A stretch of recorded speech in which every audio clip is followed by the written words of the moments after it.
শ্রীভূমি জেলার মডেল অঙ্গনওয়াড়ি সেন্টারগুলোর কাজ 3 মাসের মধ্যে সম্পূর্ণ করার নির্দেশ মন্ত্রী অজন্তা নেওগের। শ্রীভূমি জেলার নির্মীয়মান মডেল অঙ্গনওয়াড়ি সেন্টারগুলোর নির্মাণ কাজ আগামী 3 মাসের মধ্যে সম্পূর্ণ করার নির্দেশ দিলেন মন্ত্রী অজন্তা নেওগ। গতকাল শ্রীভূমি জেলাশাসক কার্যালয়ে এক রিভিউ মিটিংয়ে এই নির্দেশ দেন মন্ত্রী। খোঁজ নেন বিভিন্ন সরকারি প্রকল্পের কাজের অগ্রগতির। বৈঠকে উপস্থিত ছিলেন বিধায়ক কমলাক্ষ দেবপুরকাস্ত, বিজয় মালাকার, ডিডিসি দীপ জিংডু, পুলিশ সুপার পার্থপ্রতিম দাস সহ অন্যান্য প্রশাসনিক এবং বিভাগীয় আধিকারিকরা। পরে সংবাদ মাধ্যমে বিভিন্ন তথ্য তুলে ধরেন মন্ত্রী অজন্তা নেওগ। তিনিখন জিলাই পৰিভ্ৰমণ কৰিবলৈ আহিলোঁ আৰু মোৰ যিটো বিভাগখিনি আছে মহিলা উন্নয়ন বিভাগ আৰু বিত্ত বিভাগ দুয়োটাৰে যিখিনি আঁচনিবিলাক আছে স্কিমবিলাক আছে আৰু চৰকাৰৰ ল'বলৈ আহিলোঁ। ইয়াত জিলাখন মই বহুত ল'লোঁ আৰু যিখিনি কাম কৰিবলৈ বাকী আছে তেওঁলোকক খৰতকীয়াকৈ কৰিবলৈ দিছোঁ, কাৰণ এতিয়া জানুৱাৰী মাহত শেষ হ'ব, ফেব্ৰুৱাৰী মাৰ্চ যিমানখিনি আধৰুৱা অংগনবাড়ী কেন্দ্ৰৰ কনষ্ট্ৰাকশ্যন বাকী আছে সম্পূৰ্ণ কৰিবৰ কাৰণে মই 3 মাহ সময়সূচী দিছোঁ আৰু 3 মাহৰ ভিতৰত আমি জিলাখনত প্ৰায় 350 মডেল অংগনবাড়ী কনষ্ট্ৰাকশ্যনৰ অনুমোদন দিছিলোঁ, সেইখিনি শেষ কৰিবলৈ দিছোঁ।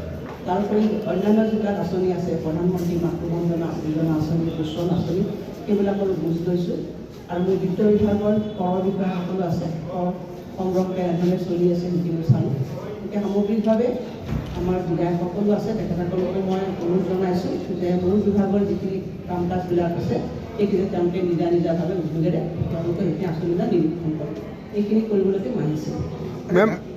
বাজেটতো কাম চলি আছে, আমি অহা 10 মাৰ্চত আমি বাজেট দাখিল কৰিম আৰু এখন ভাল বাজেট দিবৰ কাৰণে চেষ্টা কৰিম।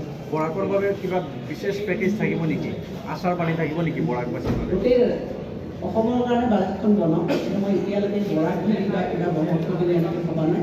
সামগ্ৰিকভাৱে জনসাধাৰণৰ ৰাইজৰ উন্নতি হোৱাকৈ বা সামগ্ৰিকভাৱে অসমৰ উন্নয়ন হোৱাকৈ আমি এখন ভাল বাজেট দিবৰ কাৰণে চেষ্টা কৰিম। বৰাকৰ উপত্যকা ৰাইজে বিশেষভাৱে যোৱা সময়ছোৱাত অসমৰ মাননীয় মুখ্যমন্ত্ৰী ডাঙৰীয়া আৰু বিধায়কসকলৰ নেতৃত্বত যথেষ্টখিনি উন্নয়নমূলক আঁচনি ইয়াত ৰাখিছে আৰু ময়ো আহি দেখিছোঁ এটা সামগ্ৰিক পৰিৱৰ্তন হৈছে।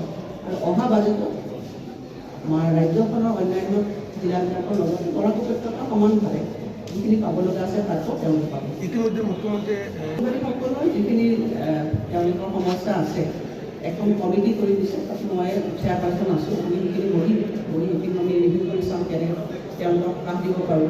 কিন্তু আপোনালোকক মই এইটো ক'বলৈ পাই ভাল পাইছোঁ যে এইখন চৰকাৰে যোৱা 4টা বছৰত অংগনবাড়ী কৰ্মী সহায়িকাসকলৰ এটা দীৰ্ঘদিনীয়া সমস্যা আছিল।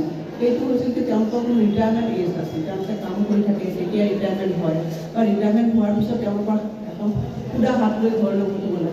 আমি চৰকাৰ গঠন হোৱাৰ পিছতে এমাহৰ পিছত আমি অংগনবাড়ী কৰ্মী আৰু সহায়িকাসকলক আমাৰ অসমৰ প্ৰথম ৰাজ্যত যিসকলে গোটেই ভাৰতবৰ্ষৰ ভিতৰত তেওঁলোকৰ ৰিটায়াৰমেণ্ট বেনিফিট দিছে। এগৰাকী কৰ্মী ৰিটায়াৰমেণ্ট হ'ল তেওঁলোকে 4 লাখ টকা পাব, 3 লাখ টকা, 2 লাখ টকা। গতিকে আৰু যোৱা সময়ছোৱা আমি এতিয়ালৈকে তেওঁলোকৰ ৰিটায়াৰমেণ্ট বেনিফিটৰ নামত আমি 500 পোষ্ট 500 কোটি টকা তেওঁলোকক আমি দিছোঁ। বাকী যিখিনি সমস্যা আমি চাই আছোঁ, তেওঁলোকৰ প্ৰমোচন, অংগনবাড়ী কৰ্মীসকলৰ পৰা যিটো ছুপাৰভাইজাৰ প্ৰমোচন, সেইখিনি আমি বিগত সমস্যা বহুখিনি অংগনবাড়ী কৰ্মীৰ পৰা যিটো ছুপাৰভাইজাৰ হয় সেই প্ৰমোচনো আমি তেওঁলোকক ৰিলিজ কৰি দিছোঁ। সামগ্ৰিকভাৱে অংগনবাড়ী কেন্দ্ৰবিলাক নিৰ্মাণৰ কাম অসমত চলি আছে। যোৱা সময়ছোৱাত তেওঁলোকৰ কাৰণে ভাৰতবৰ্ষৰ ৰাজ্য, মানে আমি অসম এখন সৰু ৰাজ্য, কিন্তু ভাৰতবৰ্ষৰ অন্যান্য ৰাজ্যবিলাকে যিখিনি কাম কৰা নাই সেইখিনি আমি কৰিছোঁ। ব্যুৰো ৰিপোৰ্ট, বৰাক ভিশন।